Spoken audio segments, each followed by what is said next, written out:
4, 5 రోజుల్లో జూబ్లీహిల్స్ ఉప ఎన్నిక ప్రచార కార్యక్రమాల్లో బీఆర్ఎస్ పార్టీ అధ్యక్షుడు మాజీ ముఖ్యమంత్రి కేసీఆర్ పాల్గొనే అవకాశం ఉన్నట్టు ఒక వార్త చక్కర కొడుతోంది. సోషల్ మీడియాలో ఒక వార్త చాలా పెద్ద ఎత్తున వైరల్ అవుతోంది. అండ్ డేట్ కూడా అనౌన్స్ చేశారు ఒక దాంట్లో, ఒక ప్లాట్ఫామ్లో. అంటే 19వ తేదీన, అక్టోబర్ 19న కేసీఆర్ ఒక రోడ్ షోలో పాల్గొంటారని ఆ వార్తా కథనం. అయితే ఈ వార్తా కథనాన్ని బీఆర్ఎస్ పార్టీ ధృవీకరించలేదు. అట్లాగే ఆ పార్టీ వర్గాలు కూడా ఇంకా అనుమానాలు వ్యక్తం చేస్తూనే ఉంది.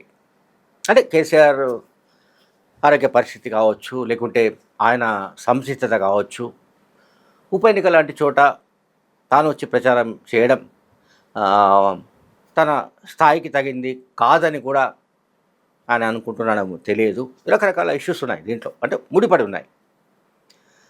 అండ్ మోర్ ఓవర్ తన కొడుకు కేటీఆర్, వర్కింగ్ ప్రెసిడెంట్ కేటీఆర్కు ఈ కాన్స్టిట్యున్సీ బాధ్యతలన్నీ కొడుకు భుజాలపైన వేసిన తర్వాత గెలుపోటముల బాధ్యత ఆయన స్వీకరించాలి. ఎవరు? కేటీఆర్కు సంబంధించిన వ్యవహారం అది. క్రెడిట్ ఓడిపోయినా గెలిచినా అది కేటీఆర్దే అనేది మనందరికీ తెలిసిన సబ్జెక్ట్. ఇందులో ఇప్పుడు కేసీఆర్ రోడ్ షోలో పాల్గొంటే లేదా మరి ఏదైనా ప్రచార సభలో పాల్గొంటే, మొత్తంగా ఈ ఉప ఎన్నిక సందర్భంగా ఎన్నికల పోలింగ్ ముందు వరకు కూడా అటువంటి ఏమైనా ఛాన్స్ ఉందా లేదా అనే దానిపైన చర్చ జరుగుతోంది. సాధారణంగా ఇప్పుడు కేటీఆర్, హరీష్ రావు వీళ్ళందరూ తమ భుజాలపై వేసుకొని తమకి ఇది జీవన మరణ సమస్యగా వాళ్ళు వ్యవహరిస్తున్నారు, చాలా గట్టిగా పనిచేస్తున్నారు. మనం ఏమైనా కాదనడానికి లేదు. ఇదే సమయంలో కేసీఆర్ కనుక వస్తే, అయితే కేటీఆర్, హరీష్ రావులతో పని కావడం లేదు కనుక ఇక తానే రంగంలోకి దిగాల్సి వస్తుంది అని కేసీఆర్ అనుకుంటూ ఉండాలి. కేసీఆర్ అట్లా అనుకుంటూ ఉన్నట్టుగా తెలిసిన వాళ్ళు ఈ వార్తను పుట్టించి ఉండాలి. అంటే కేటీఆర్, హరీష్ రావుతో సాధ్యం కావడం లేదు అంటే పార్టీ ఎలక్షన్స్ క్యాంపెయిన్లో బీఆర్ఎస్ పార్టీ జూబ్లీహిల్స్ కాన్స్టిట్యున్సీలో పికప్ కావడం లేదు కనుక, అది హోరాహోరీగా పోరాడి గెలుపు దిశగా ప్రయాణిస్తున్నట్టుగా అటువంటి వాతావరణం లేనందున తానే రంగంలోకి దిగితే ఎట్లా ఉంటుంది అని కేసీఆర్ భావిస్తున్నట్లుగా తెలిసిన వాళ్ళు ఎవరు ఈ వార్తను సృష్టించి ఉండొచ్చు. కానీ నా అభిప్రాయం అయితే కేటీఆర్ దీన్ని బహుశా ఒప్పుకునే అవకాశం లేదు. కేసీఆర్ ఒకవేళ నేను తిరుగుతా, ఒక రోడ్ షోలో పాల్గొంటా, లేదా ఎలక్షన్ క్యాంపెయిన్ ఏదైనా ఒక పెద్ద సభ ఏర్పాటు చేస్తే వచ్చి మాట్లాడతా అని అంటే కూడా కేటీఆర్, హరీష్ రావులు ఒప్పుకోరేమని అనిపిస్తుంది. ఎందుకంటే కేసీఆర్ కనుక వచ్చాడు అనుకుందాం, ఒకవేళ గెలిస్తే అది కేసీఆర్ క్రెడిట్ పోతుంది. అప్పుడు మరి కేటీఆర్ సమర్థ నాయకత్వం సంగతి ఏమిటి? కేటీఆర్ సమర్థుడు, వర్కింగ్ ప్రెసిడెంట్గా తన నాయకత్వాన్ని రుజువు చేసుకున్నాడు అని చెప్పడం కోసమైనా, ఒక రుజువు కోసమైనా ఈ కాన్స్టిట్యున్సీని మొత్తంగా కేటీఆర్కు పూర్తిగా అప్పచెప్పాల్సిందే. మళ్ళీ కేసీఆర్ రోడ్ షో నిర్వహిస్తే దాని ప్రభావం కాన్స్టిట్యున్సీలో గెలుపోటములపై పడితే అది ఎక్కడ కేసీఆర్ క్రెడిట్ పోతుందోనన్న అనుమానాలు వీళ్ళిద్దరికి కూడా ఉండొచ్చు, బాబామూర్తులకు, కేటీఆర్, హరీష్ రావులకు.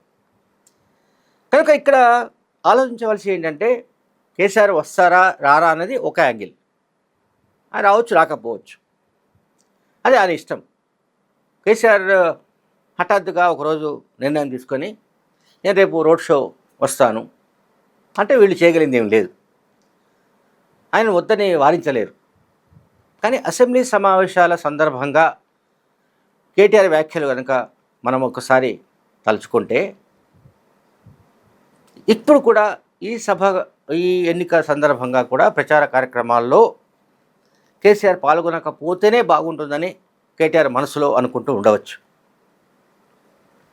అసెంబ్లీ సమావేశాలలో కూడా అసెంబ్లీలో అంతా చిల్లర మల్లర వాళ్ళు ఉన్నారు, కనుక మీలాంటి వాళ్ళు వస్తే మీరు ఒక గొప్ప రాజనీతిజ్ఞుడు, తెలంగాణ సాధించిన జాతిపిత, మీలాంటి వాళ్ళు వచ్చి అక్కడ చిల్లరమల్ల వ్యక్తులు ఏమైనా అంటే మీరు మనస్తాపానికి గురవుతారు అని తానే అసెంబ్లీ సమావేశాలకు తన తండ్రిని రావద్దని కోరినట్టుగా కేటీఆర్ స్వయంగా చెప్పిన మాట.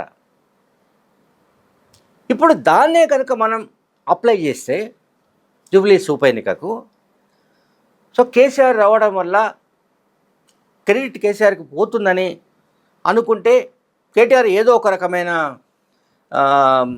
ఏదో రకంగా కన్విన్స్ చేసి ఆయన రాకుండా చేయవచ్చు.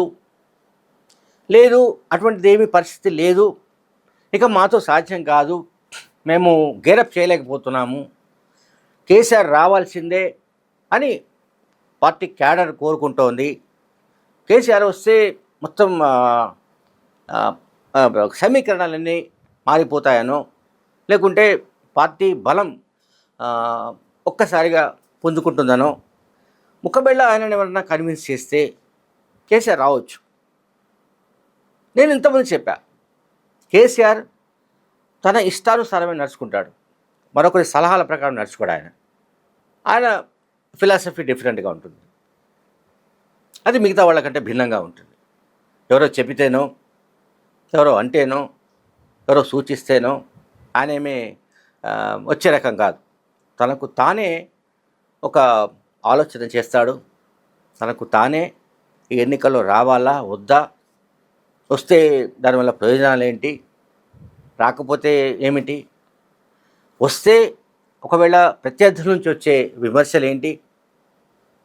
ఈ ఉప ఎన్నిక కూడా చివరకు కేసీఆర్ స్థాయి మనిషి దిగాల్సి వచ్చింది అంటే అంతిమంగా అక్కడ కాంగ్రెస్ బలంగా ఉన్నట్టుగా రుజువైందని కాంగ్రెస్ ప్రచారం చేసే అవకాశం ఉంటుంది. అట్లాగే బీజేపీ కూడా అదే మాట మాట్లాడవచ్చు. ఇప్పుడు ట్రయాంగిల్ ఫైట్ జరుగుతోంది, ఎవరు గెలుస్తారో మనం చెప్పలేము. అయితే కేటీఆర్ సంబంధించిన ఒక విషయం చెప్పాలి. అంటే కేటీఆర్ మీడియాతో మాట్లాడుతూ ఆయన చెప్తున్నది ఏమిటంటే, మొత్తంగా 2 ఏళ్లలో జరిగిన అరాచకానికి 10 ఏళ్లలో జరిగిన అభివృద్ధికి మధ్య జరుగుతున్న ఎన్నిక అని ఆయన చెప్తున్నాడు. జూబ్లీ హిల్స్ ఉప ఎన్నికను అట్లా ఆయన డిజైన్ చేశాడు, అట్లా ఒక డెఫినేషన్ ఇచ్చాడు కేటీఆర్.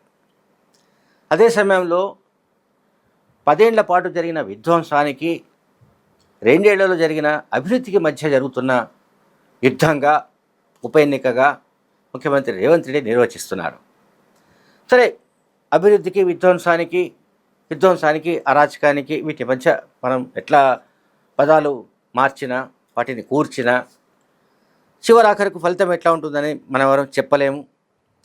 ప్రజల్లో ఏ రకమైన స్పందన ఉంది, అండ్ ఏ సెక్షన్స్ ప్రజలు ఎటువైపు మొగ్గు చూపుతున్నట్టుగా ఉంది, ఇవన్నీ రకరకాల అంశాలు ఉన్నాయి. అందువల్ల ఇప్పుడు కేసీఆర్ హాజరవుతారా, కేసీఆర్ రోడ్ షోలో పాల్గొంటారా, ఎన్నికల ప్రచారంలో పాల్గొంటారా లేదా అనేది సందేహాస్పదమే ఇప్పటికీ. కానీ ఆయన రావడం వల్ల పార్టీకి మేలు జరుగుతుందనుకునే వాళ్ళు ఉన్నారు, లేదా ఆయన రాకపోతేనే బాగుంటుంది, ఆ స్థాయి మనిషి రావాల్సిన అవసరం లేదని కూడా అనుకోవచ్చు. కొంతమందిలో పార్టీ క్యాడర్లో కూడా అటువంటిది ఉంటుంది. ఈ ఉప ఎన్నికకు హరీష్ రావు, కేటీఆర్ సరిపోతారు అనే భావన కూడా కొంతమందిలో ఉంది. వీటన్నిటినీ విశ్లేషించి బేరీజు వేసుకున్న తర్వాతే కేసీఆర్ రంగంలోకి దిగే అవకాశాలు ఉన్నాయి. Thank you very much.